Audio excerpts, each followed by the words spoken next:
তিব্বত ও ভারত হয়ে প্রবাহিত খরস্রোতা ব্রহ্মপুত্র নদের বুকে এক বিশাল বাঁধ নির্মাণের কাজ শুরু করেছে চীন। তিব্বতে ইয়ারলুং জ্যাংপো এবং ভারতে ব্রহ্মপুত্র নামে পরিচিত এই নদীর ওপর নির্মিতব্য এই মেগা প্রকল্পের অনুমোদন গেল ডিসেম্বরেই দিয়েছে বেইজিং।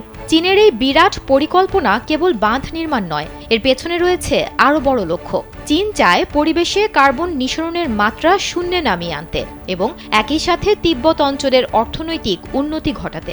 এই বাঁধ প্রকল্প তাদের সেই দুটি বড় স্বপ্ন পূরণেরই একটি অংশ। বাঁধের স্থানটি ভারতের অরুণাচল প্রদেশের সীমান্তবর্তী এলাকায় হওয়ায় ভারতের কপালে চিন্তার ভাঁজ পড়েছে। চলতি বছরের জানুয়ারিতেই ভারত এই প্রকল্প নিয়ে চীনের কাছে তাদের গভীর উদ্বেগ প্রকাশ করেছে। ওয়ালটন এখন দেশের সীমানা পেরিয়ে পৌঁছে গিয়েছে 50টিরও বেশি দেশে। ওয়ালটন, ঘরে ঘরে বিশ্বজুড়ে। দিল্লি জানিয়েছে তারা পরিস্থিতি নিবিড়ভাবে পর্যবেক্ষণ করছে এবং প্রয়োজনে নিজেদের স্বার্থ রক্ষায় প্রয়োজনীয় পদক্ষেপ নেবে। তখন ভারতের পররাষ্ট্র মন্ত্রণালয় চীনকে স্পষ্ট ভাষায় সতর্ক করে বলেছিল, উজানে চীনের কার্যকলাপে যেন ব্রহ্মপুত্রের নিম্ন প্রবাহের দেশগুলোর স্বার্থ ক্ষুণ্ণ না হয় সে বিষয়ে চীনকে সতর্ক করা হয়েছে। 2020 সালে চীন প্রথম এই বাঁধ নির্মাণ পরিকল্পনার ঘোষণা দেয়। এর কিছুদিন পরই পাল্টা বাঁধ নির্মাণের কথা ভাবতে শুরু করে নয়াদিল্লি। আল জাজিরা গত 25 জানুয়ারি এক প্রতিবেদনে জানায়, চীনের বাঁধ প্রকল্পগুলোর সম্ভাব্য ক্ষতিকর প্রভাব কমাতে অরুণাচলে সিয়াং নদীতে পাল্টা বাঁধের প্রস্তাব উঠেছে।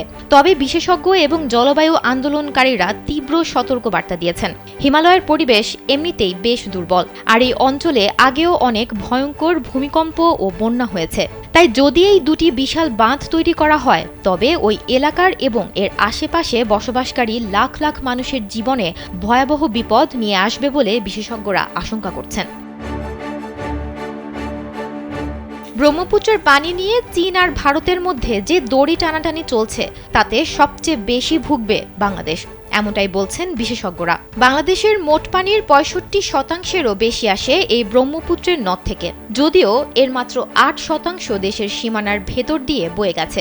তাই উজানে যদি পানির প্রবাহে বড় পরিবর্তন আসে, তাহলে ঝুঁকিতে পড়বে বাংলাদেশের কোটি কোটি মানুষের জীবন, জীবিকা আর অর্থনীতি। সুমনা মোস্তফা, কালবেলা।